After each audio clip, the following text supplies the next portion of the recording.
NT, St. Andrew's School. Hallway, afternoon. The school bell rings as students shuffle out of their classrooms.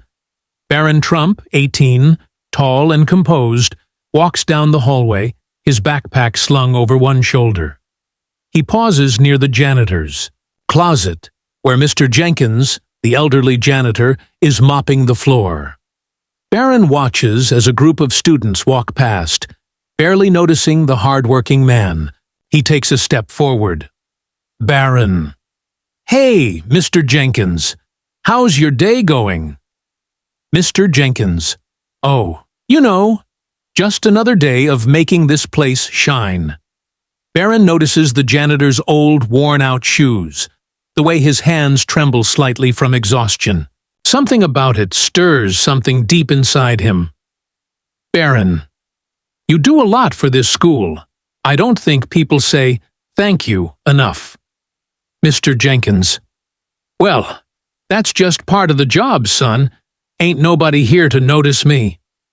Barron nods, but doesn't agree. He watches as Mr. Jenkins continues mopping, his back slightly bent from years of hard labor. The next day, Barron walks into the school principal's office. Principal Carter. "Barron, everything all right?" Barron. "Actually, I wanted to ask for permission to do something special for Mr. Jenkins." Principal Carter. "Intriguing. Go on." Barron lays out his idea. An appreciation day for Mr. Jenkins, a surprise to thank him for his years of hard work. Principal Carter is moved. A week later, school auditorium. Students gather, murmuring in confusion. On stage, there's a large banner that reads, "Thank you, Mr. Jenkins, Principal Carter. We're here today to honor someone who's been the heart of this school." Someone. Mr. Jenkins looks down at the check in his hands, still overwhelmed by the kindness shown to him. His hands tremble slightly as he carefully tucks it into his pocket, his eyes glistening with unshed tears. He turns to Barron, shaking his head in disbelief. Mr. Jenkins. "You know, Barron, I came to this school when I was just a young man looking for work. I never got a fancy degree, never made much money. But this place became my home. The students, the teachers, even the late nights mopping floors in silence. I never thought anyone really noticed." Barron. "Well, we do now, and I promise you, Mr. Jenkins, we won't forget again." Mr. Jenkins nods, swallowing hard as he places a weathered hand on Barron's shoulder. Mr. Jenkins. "You're a good kid, Barron. Your parents raised you right." Barron smiles, humbled by the words. As they part ways, Barron watches Mr. Jenkins disappear into the janitor's closet. But something about their conversation lingers in his mind. The next morning, Barron wakes up with a new idea brewing. He rushes downstairs, where his mother. As the years pass, the Jenkins Appreciation Foundation expands across the country, reaching schools in every state. News stations cover the story of how one student's small act of kindness turned into a national movement. Barron, now in college, continues to oversee the foundation, ensuring that janitors, cafeteria workers, bus drivers, and other unsung heroes of the education system receive the recognition they deserve. One evening, Barron receives an unexpected phone call. It's from a woman named Lisa Rodriguez, a single mother from Texas whose father worked as a school janitor for over 40 years. Her voice is filled with emotion as she thanks him. "Lisa, I just wanted to tell you that because of your foundation, my little brother is going to college. My father worked himself to the bone to give us everything, and now, for the first time, someone is giving back to him. Thank you." Barron smiles as he leans back in his chair, feeling a deep sense of fulfillment. The foundation has awarded thousands of scholarships, provided emergency funds for school staff in need, and even established an annual National School Workers Appreciation Week recognized by the U.S. government. Meanwhile, back at St. Andrews, Mr. Jenkins, now retired, spends his days mentoring young janitors, teaching them the tricks of the trade and reminding them of their value. Though he no longer mops the floors of the school, his presence is still felt by everyone who walks the halls. One afternoon, Barron returns to his old school for a special ceremony. The school board has voted to rename the maintenance wing the Jenkins Service Hall in honor of the man who dedicated his life to keeping the school running. As Mr. Jenkins steps up to the podium to cut the ribbon, his hands tremble with emotion. Mr. Jenkins, never in my life did I think my name would be on a building. I always figured I'd be one of those people who just fades away. But today, I know that every hand I've shaken, every floor I've mopped, every light bulb I've changed, it all mattered. And for that, I thank you. The crowd erupts into applause as Barron stands beside him, placing a supportive hand on his shoulder. That night, as Barron walks through the now familiar hallways of his old school, he realizes something important. It wasn't just about Mr. Jenkins. It was about recognizing every person who makes the world a better place, no matter how small their job might seem. As he steps outside, he looks up at the night sky, reflecting on how a simple act of kindness had spiraled into something bigger than he ever could have imagined. With a deep breath, he pulls out his phone and dials a number. Barron, hey, Mom, I've been thinking, what if we expanded the foundation to help hospital workers, grocery store employees, and other essential workers? I mean, they deserve to be seen too, right? In the other end of the line, Melania smiles. Melania, I think that's a beautiful idea, Barron. Let's do it. And with that, the next chapter of the movement begins.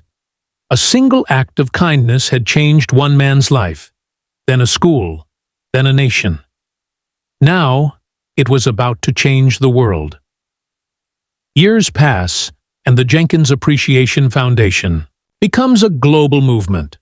What started as a simple act of kindness at St. Andrews has now expanded beyond schools, recognizing and supporting essential workers in hospitals, grocery stores, sanitation departments, and countless other industries. Barron, now a young businessman and philanthropist, dedicates himself to growing the foundation, ensuring that those who keep the world running never go unnoticed again. One evening, Barron is invited to speak at a major international summit on humanitarian efforts. The audience consists of world leaders, CEOs, and activists. As he steps onto the stage, he looks out at the crowd and takes a deep breath. Barron. When I was in high school, I met a man who worked tirelessly every single day, yet no one ever stopped to thank him. His name was Mr. Jenkins. That moment changed my life. And today, I stand before you because of him. We live in a world that often celebrates the rich, the famous, and the powerful. But the truth is, it's the quiet workers, the ones who wake up early and stay up late, who make our society function. It's time we recognize them, not just with words, but with action.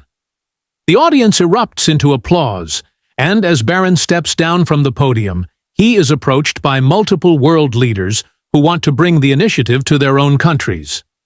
Meanwhile, back at St. Andrews, Mr. Jenkins, now well into his 80s, sits in his small but comfortable home, watching Barron's speech on television. He shakes his head in disbelief, his eyes welling with tears. Mr. Jenkins. Who would have thought? all this from a mop and a bucket. A few months later, Barron returns to visit Mr. Jenkins, this time with a special surprise. As they sit on the porch, Barron hands him a small box. Barron, open it. Mr. Jenkins carefully lifts the lid and pulls out a gleaming gold medal. Barron, it's the Presidential Medal of Freedom, the highest civilian honor in the country.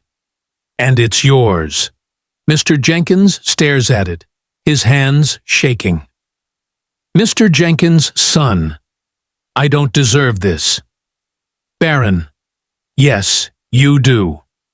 Because of you, millions of workers have been recognized. Because of you, children of janitors, bus drivers, and hospital workers have gone to college. You changed the world just by being you. Tears roll down Mr. Jenkins's face as he grips Barron's hand tightly. Mr. Jenkins, thank you, son. Barron, no, Mr. Jenkins. Thank you. As Barron leaves that evening, he looks back one last time. Mr. Jenkins sits on his porch, clutching the medal. A man who once felt invisible, now known across the world. Years later, after Mr. Jenkins peacefully passes away, his legacy continues to thrive. Schools, hospitals, and workplaces across the globe celebrate Jenkins Appreciation Day, a day dedicated to honoring essential workers.